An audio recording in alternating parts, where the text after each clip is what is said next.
Good. Good? Okay, is anybody alive here, or you came here to take a nap? It was hot. You still kind of try to realize who's speaking or something? Who's this guy? I don't know. All right. So, did you guys practice what she gave last week? What was that? Well, she talked about first blessing. Do you remember? Hmm? Anybody practice? Anybody has a good experience? Okay, I thought so. Nobody. So, gonna repeat today's Sunday. No, I'm just kidding. We're gonna talk about, actually, the title is Eternal Happiness. Yes, I told you, eternal happiness, not just happiness. Okay. I'm gonna teach everybody today how to achieve eternal happiness, all right? I don't know how to do it, but I'm gonna teach you. All right. I have my trusty planner. It's my business planner. All right. This is what I need to buy. Six 2x4s pressure treated. 10 1x1s pressure treated. I don't know. Anyway, I just couldn't find any other notebook, so I wrote down my morning service, Sunday service here. Do you guys feel blessed? Yes. Yes? Wow. Why? Huh? Because that's what God does. All right, I don't need to give this Sunday service. I mean, everybody's good. I'm talking to the wrong crowd. I think I need to talk to the receptionist over there. She looked kind of down today. Usually she smiles and says hi. She's like, so looks like you guys all happy. I don't know. It's amazing, huh? You know, after this service, you're going to do something humanity haven't done in the last 300,000 years. With that? 300,000 years. For 300,000 years, humans lived without a house. You're going to go back to the house. Most people lived in a tent or like under the sky, right? It's crazy. Yeah, I said, you guys feel blessed? Well, you know, yeah, we feel blessed because God is here, but we rarely think about after this, you're going to go home. Right? Amazing. And then you're going to eat today. Like, no matter what, you know you're going to eat. For 300,000 years, people didn't know if they're going to eat or not. Right? And there's something miraculous in your houses. Like, literally on the level of miracle. Well, I was going to get to that. Electricity. But even more simple than that. Welcome, Yana. You made it. Right on time. You're going to come and you're going to turn a lever and there's going to be water coming out of there. Insane. You don't have to go half a mile to the river. It's right there. But even more miraculous, you turn a left lever, and guess what coming out? Hot water. Right? Insane. And then you pee and poo in your house. And your pee and poo is taken out of your house somewhere else. That's insane. I mean, we don't understand. You know, like you're in traffic and you somebody cutting you off, right? Or whatever. But if you think about it, you were in the car. For 300,000 years, people only what? Walked. Right? They walked. And ran. Sometimes they ran from something, right? Mostly walked, right? It's insane. So, our brain, you know, scientists kind of looked at our brain, and our brain is made in a very interesting way. And then they concluded that it generally performs only two functions. Like, generally speaking. One is the one that we don't really notice. You know, our heart, our breath, right? Our digestive system. But another one is that we continuously involved in. It's solving problems. That's actually what this organ is created for. by God. I mean, scientists don't really think that way, but God, but really mostly solving problems. So, when we live in society that removes all the problems, what happens?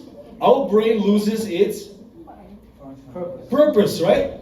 I am here to solve problems, but there is no problems, right? Less and less problems. Then, like my wife, she finds the problems. Right?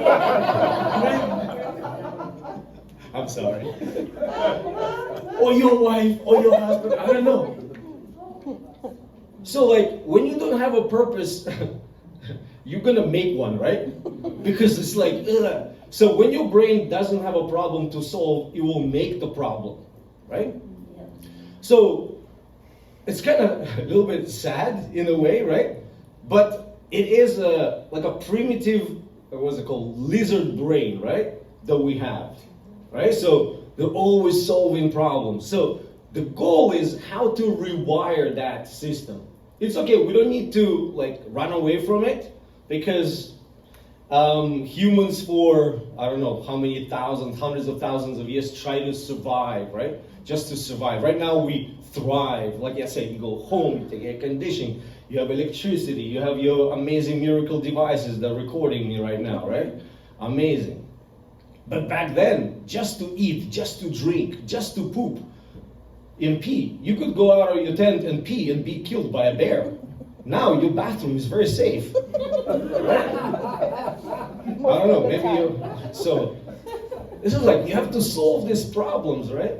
So now we don't have that, and so we need to rewire our brain, our spiritual, also internal things that connected to our brain, to experience joy, right? So, I'm going to talk today about something that has been like talked a lot about, right? I mean, literally, I'm going to kick the dead horse. I mean, it's just like, you know, about happiness, right? Wow, somebody added eternal happiness. Great. Sorry. How did you do that?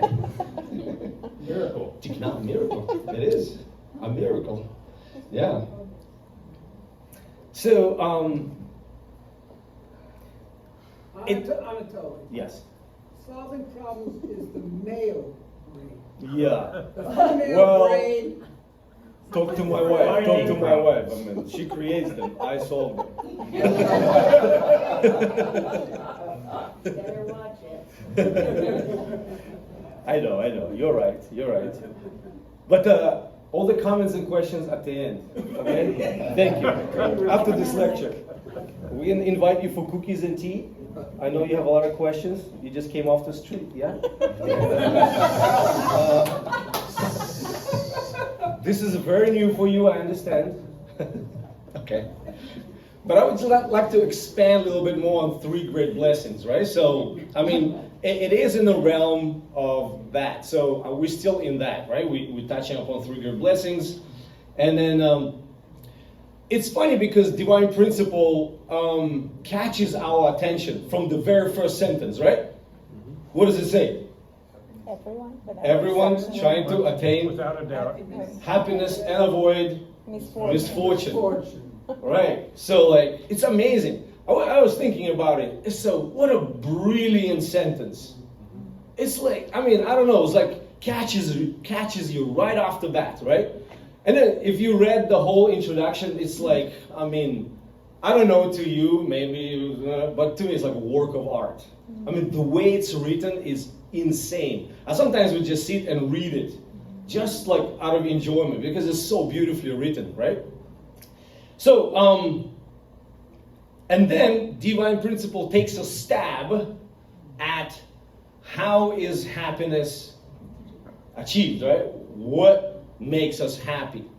And it's pretty, I think it's hard to argue with that, right? Because it relates to everyone. It says, happiness is achieved when desires are fulfilled, right? Amazing. So we all would like to be happy, and like title suggests, we all would like to be eternally happy, correct? But can we always be happy? Yeah. So Putin's always happy. She has a new door in her basement that I have installed a week ago or 2 weeks ago, right? Makes you very happy. Yes. So, I don't know, like, I wish I would, be happy all the time. But it's not the case, right? And then always something gets in the way, and we many times don't even realize that we create our own misery and suffering, right? We don't catch ourselves. So, what does it mean to be happy? What does it mean for desire to be fulfilled? There's a key word here. Are you translating? Wow, amazing. You habla español? No, I'm just kidding. I don't. Not really. What does it mean? So, happiness only comes through actually fulfillment. This is very important. Most people don't understand how important fulfillment is. And the reason we don't catch it is because we confuse it with success or achievement or accomplishment. Actually, completely two different things. You can become rich, you can become famous, you can become successful in business, but you might still not be fulfilled. A lot of people like that, right? It's incredible how many people looks like they achieved their desires, what they wanted, but don't feel so fulfilled. So, where does this fulfillment come from? What does it come from? Divine principle leads us to that. If you read carefully, right? It touches upon a very interesting concept of a value. When do we feel content and peaceful and fulfilled? Is when we feel our value every time. And I'm not talking about like value because somebody values you inside, deeply in our heart, right? So let's say compare a simple thing, right? A cup, just regular cup. What is the purpose for that cup, right? Coffee. Basically hold the liquid, right? If I drill a hole in the bottom of the cup, is it cup anymore? It looks like a cup, right? It appears to be a cup, but it doesn't hold anything anymore, correct? So it doesn't have value, right? So what did happen to that cup? We throw it away. Or we use it as a plant planter, right? Now we repurposed it, right? Now the hole is good at the bottom. I don't know, for the plants. I don't know. But we cannot call it a cup anymore, right? It's a vase or whatever. Right? Same for human beings. Our value, innate value, can only come from understanding our purpose. If we cannot grasp our purpose, it's very challenging to experience value in your life. So, can we make up our own purpose? Can cup make up its own purpose? Can this TV decide, I don't like to stand here anymore, I'd like to take a stroll and meet a lovely receptionist? It cannot, right? Why not? Doesn't have feet. Doesn't have feet. What if it did have a feet? There's a feet right here. I don't know. Right? Well, because whatever is created is a resultant being, cannot come up with its own purpose. I know it sounds very restrictive and it's not freedom-like, right? But we're free to decide whatever we want, right? I would make an example. It's like driving a car, right? The purpose of the car is, to drive. But if you don't follow the laws of motion dynamics, right, or laws of road, and I just want to go through all the traffic lights and how long can you do that for? So you have an accident? Until you have an accident and you're not free anymore. So you can do whatever you want within constraints of that purpose, right? But you cannot be completely free to decide what you want. So where does our purpose come from, really? Then Creator. from our maker, right?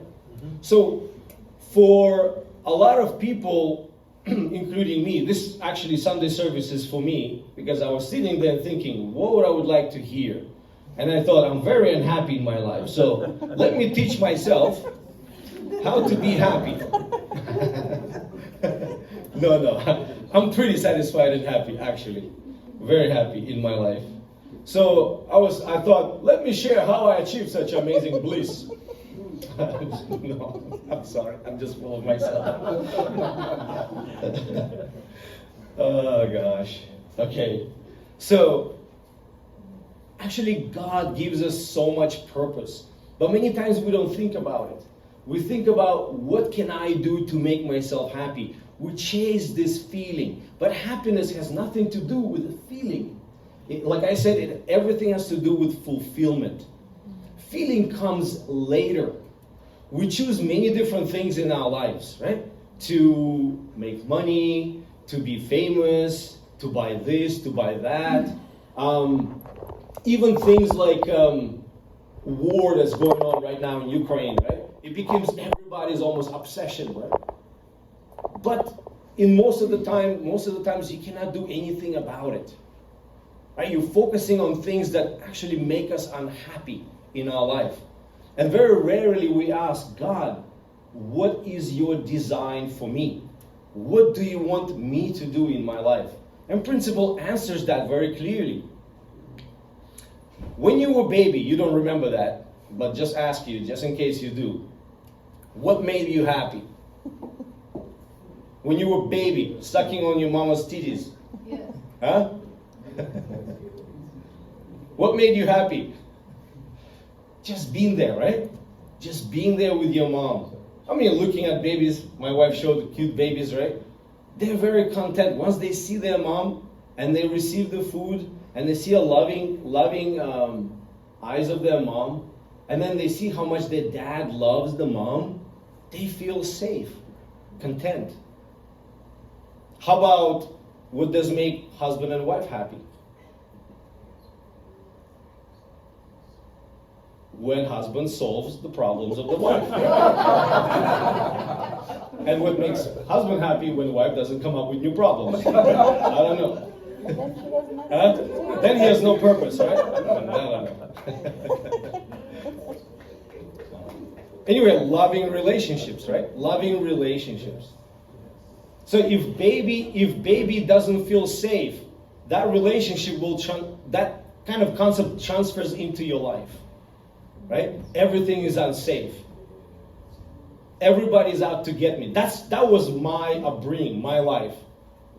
Whoever was here, remember my testimony a little bit from my childhood, right? My mom and dad always fought.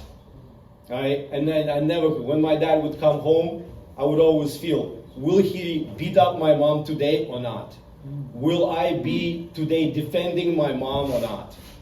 That was like, as long as I remember I had bits and pieces, happiness here and there, but that growing up that way, what kind of worldview does it shape in my head? Do I notice mostly problems, or I notice mostly beautiful things? What do you think? Mostly problems. Huh? Problems. Well, you're accusing me now. I changed. I'm just kidding. Yes. Do I feel like world is out to get me and create pain, or I feel world is out to help me? What is that? That's air conditioning. Wow, that's a miracle right there. Portable one. No. Right? This world is out to get me, right? So we feel unsafe. So Principle teaches us about the real happiness comes from relationships. The real antidote from unhappiness is to remove yourself, most of the time, from equation. The more you focus on yourself, on your own problems, the more unhappy you become. Why? Because you're cutting off every single relationship in your life, even between your mind and body. Your mind is not connected really to God. There is no relationship between you and God. It's just between you and you. That's why God could never sit alone. For many, I don't know how many millions of years, God felt, I need to create somebody. I mean, I'm just so messed up here, like so lonely. I gotta create somebody to kind of have a give and take with because I'm going crazy. Right? So I had to have an object. So the moment I feel, that's what helped me. The moment we replace expectations with appreciation, our life changes instantly, almost instantly. In that very moment, you feel amazing. The moment we replace expectation with appreciation, I'm not talking about gratitude yet. Simple appreciation, right? Gratitude is something more deeper, right? You can develop as you go in life. But simple appreciation for things that are around. So imagine you're God, and you come down, and you're a meet person who basically just have a sense of expectation all the time, right? Everything revolves around me, like me, right? It's like, hey, I'm God. Oh, you're God. That's the guy I need to talk to, by the way, right? And I go, God, why did you make this earth so messed up? It's cold in the winter. It's hot in the summer, by the way. Right now, it's so humid, right? Have all these people annoying me. My wife comes up with all the problems, right? And I have these little red ants that bite my butt all the time, right? When I go into the woods, the little mosquitoes, right? How come? Right? You can ask all these questions. You can notice all these things. You can focus on many different things. However, can God stay with a person like that? Because I created all these amazing things, but you don't see them. So God goes to another person, like my wife, right? Comes to her and goes, hi, I'm God. And she goes, God? Oh my God, you're the person I need to talk to. You've created this amazing earth with everything changes. I'm never bored. It's cold in the winter. It's hot in the summer. It's nice in the spring. It's even nicer in the fall. After the hot summer, thank you so much. I have these amazing people who are challenging me and helping me to grow. And I have these little ants that biting my butt all the time. They're so small but so brave. Amazing. I can learn from them. Right? So, who do you think God wants to spend more time with? Who? Nadia, right? So people who say, I don't feel God. Well, because you complain and bitch all the time, God doesn't want to spend time with you. That's why you don't feel God. I'm sorry about the word, the B word. But it's okay, you understand, right? I'm just trying to drive the point home, all right? So, most of the time, we don't have experience with God and the appreciation and happiness because we don't trust God. We don't trust the plan that He created for us. That's the biggest thing. The relationship between God and us is broken. I could have said that from the beginning, right? We are not happy because no relationship with God, but I had to describe it, right? But this is very important. If we don't have a trust in God, then we're always on edge. We're always unhappy. We're always anxious. Even small things that we fulfill in our life feel what? Temporarily happy, but then very quickly go in a circle of anxiety and frustration and worry. And we can think about 1,000 things. Like right now, you can think about 1,000,000 things, right? You can think about, your clothing is too wet. My armpits smell. I want to fart, but I can't. I don't know. My neighbor smells, right? I don't know. When is this guy stop talking? When is lunch, right? I don't know. his sermon is so long and convoluted. I don't know what the hell he's talking about. You can think about all these things, right? But you can also think about other things, right? More, what you're focusing on, positive things. And it has nothing to do with being positive or negative, actually. It's the things that you choose to see. You choose to see. Like I said, you can focus on a million things. So you don't live your life right now. You live life that you choose to see. That's all. Right? We are not experiencing gratitude, eternal happiness, because we choose to focus on what? Problems, right? We choose to focus on things that actually we cannot do many times anything about. So when we choose to connect to God and trust God, and our purpose is, there is nothing can make you more happy. I'm just simplifying, of course, because this would turn into a crazy sermon. But to simplify, there is nothing ever can make you more happy than to serve other people. Now, when you get on a plane, and they always give you instructions, right? In case of decompression, the masks will fall from the ceiling, right? They always say, make sure you put mask on everybody else and then yourself. No? Sorry, but this is living for the sake of others, no? You gotta go serve everyone else and then you. No? What do they say? Put mask on yourself. Sounds selfish, right? Yeah. But is it though? No. Actually, no. Because if you yourself are unsafe, then how can you help other people, right? Exactly. If you yourself are unfulfilled and unhappy, how can you talk about making other people happy, right? If all you do is stressed about how our church is in misery, how we are falling apart. Okay, again, don't take me wrong. I'm not denying that we have a problem. We gotta solve that. Yeah, but if we focus on them, right, we are unhappy, and then we talk about witnessing. Hey, come into our church and suffer with us. Would you like more suffering in your life? Well, come join Moody's. We can really, really make you suffer.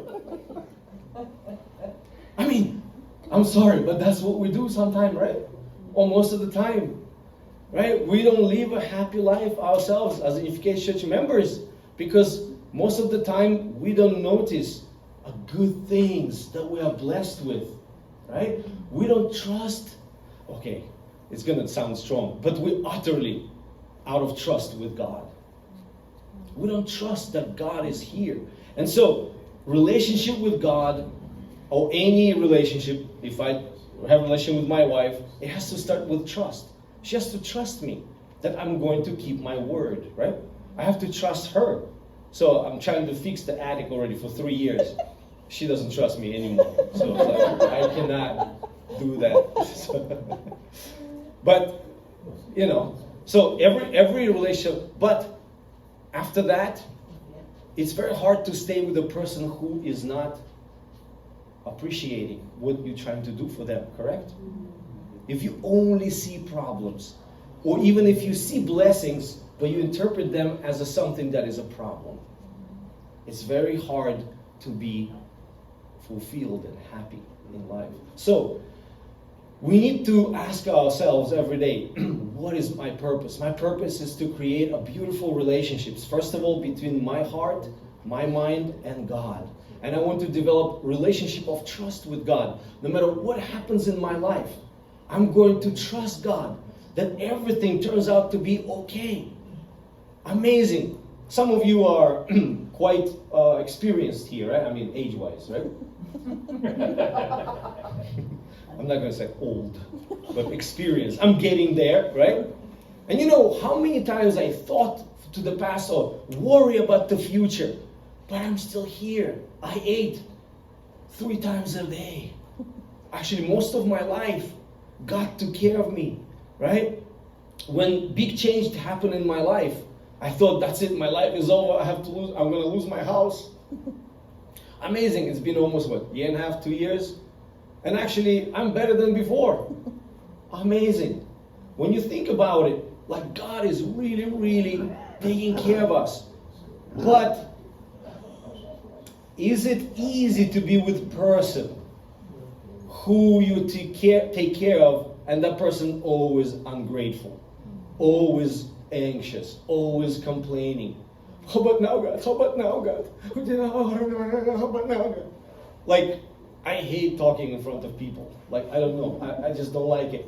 Right? Because everybody's looking at me and da-da-da, and then I have to crack some jokes to be, to break the ice. And I'm sitting here and the butterflies in my stomach. And it's been like this for 30 years. I've gave a lot of lectures, a lot of speeches, right? And I never can get rid of this. I have to speak. Gosh, I don't like it. And every time voice, calm down. I'm going to talk. Don't worry. And it's like, But like, it's so difficult for God with me. Dude, for 30 years, really? Like, I talked.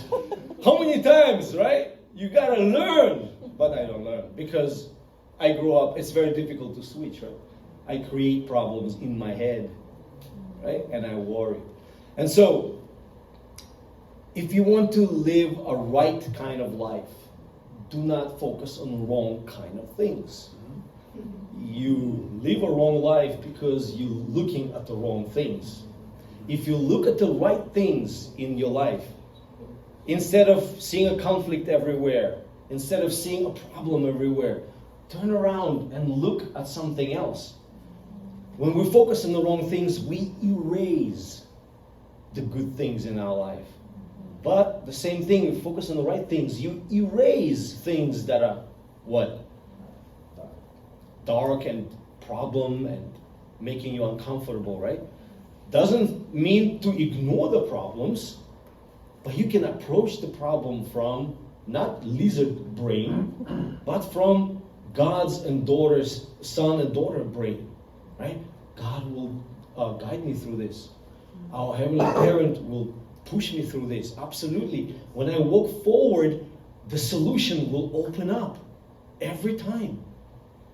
I always make example because I brought people into the wilderness, for adventures and everything like that, right? And we were in the woods on the trail, and then you follow these markers on the tree.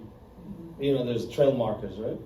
And sometimes, obviously, it's woods, it's wilderness, and you go and then you see no trail anymore. Everything is overgrown and no markers. And then I had people, so of course I'm experienced, I know what's going on, but I always put people up front, I'm on the back, I let them lead. And usually there's a thing that happens, very interesting to observe. It's called the chicken without head, right? It's like total, utter panic. I can see the trail, I cannot see the marker. And then they literally, it's crazy how people scatter so fast. Go, and they go everywhere. And then I'm standing there, okay? It's like crazy panic. And I know how it feels because I experienced that myself. When you get lost, lizard brain kicks in, run, right? Or it's crazy, you don't think straight. You have to calm down at that moment.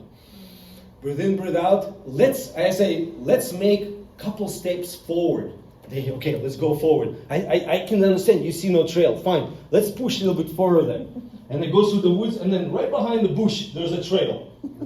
And then right behind the bush is mark. I'm like, see, when you keep forward, the path opens up every time. Sorry, I walked out of the screenshot. So, let's focus on things that are beautiful. And I know most of us always find things to maybe complain about or think about that a problem. But if you think about how much God loves you, everything that God has created for you to feel happy, for me to feel so loved and embraced. I was just watching with my son the other day. Anyway, sorry. Can I just last thing? I'm almost done. I know you're tired already and want to eat, but just watching this amazing about DNA, right? Our DNA. Inside of our cells, right? There's DNA, always our cells copy itself, right? and there's proteins that copy your DNA without mistake. If you would magnify DNA to the size of Manhattan Island, it would be a Manhattan packed of 500-story buildings with 10 billion people working, going up and down. That's how busy DNA is, if you compare. And they do that without sleep, every second, every day, for 80 years in your cells. That's a molecular machine that is working inside of every cell. Yeah. Right? And every DNA inside of each cell is the same. But how come it makes your nose look different, your ear? How come your eye is different? It's because inside of DNA, there's a protein that blocks, it's like a lock, blocks certain proteins from copying. And so they turn into nose, turn into ear, into heart, lung, your butt, your toe, right? Everything looks different. So it works like a clock for 80 years. And when you think about it, God made that. It's beyond actually miracle, beyond miracle. Do you think it's difficult for God to make you happy if God did this? No, it's not. Do you think it's difficult for God to give you $1 million? No, it's not. Do you think it's difficult for God to take care of your physical life? No. He can do it like this. We don't let Him. We find the problems, right? And then we use our lizard brain to complain and to bitch around, right? And find more problems. So, everyone can achieve eternal happiness if we find fulfillment in our life. The only way to do that is to feel deep value from who you are. God loves me, and God created everything for me. Everything that happens for my beautiful sake, for my beautiful, happy future. If we can make effort to do that every single day, we can be eternally happy. We can, even in the midst of sometimes storm, right? In the midst of chaos, you can find things to be appreciative for and be happy. Okay? This is just a little bit, I touch on this. I'm sure there is a whole, like I said, people kick the dead horse over and over again. But I really believe we can help each other and serve each other and find our happiness this way, right? The more you focus on yourself, your problems, the less happy you become, right? So Father talked about it, we know about it, living for the sake of others, but right now, a lot of scientists discover that our brain, our different kind of brain, empathy brain, is made to serve, is made to live for others, think about others. And that's what makes us completely fulfilled and valuable, because that's how God lives. Thank you very much.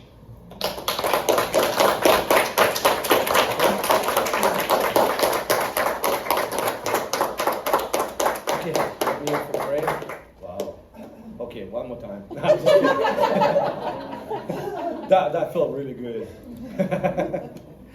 Okay. Dear Lord, Heavenly Parent, thank you so very much for this amazing congregation, beautiful community that true parents have given us. We're all here because of our parents, our true parents. Maybe in the real world we would not even spend time with each other because we're all so weird and we would like to find our own friends, weird friends, I don't know. But we're here to really love each other and grow and see your beautiful heart through each person in this world. We lock our heart many times from growing, and we just want to be comfortable, but comfort never brings success, and comfort never brings fulfillment. Heavenly Parent, please give us bravery to challenge ourselves. Give us bravery to serve others, to think of others, to make new connections and relationships, to challenge ourselves to trust you. We can live this life on earth happily, so that when we transition to spirit world, we know how to be happy in the next world. If we suffer here our whole life and we transition to spirit world, We will continue to do the same thing out there. Heavenly Parent, please guide each person here to find you every day, to feel you every day, trust you every day, and embrace and love them, and show them that everything you're guiding each person here through is actually blessing in disguise. Please guide us and shower us with your love, and we want to return the love to you, and we want to return the confidence to you that you chose the right people to be with. I offer this report now to all Kazak Bliss family. Adieu. It's a couple minutes.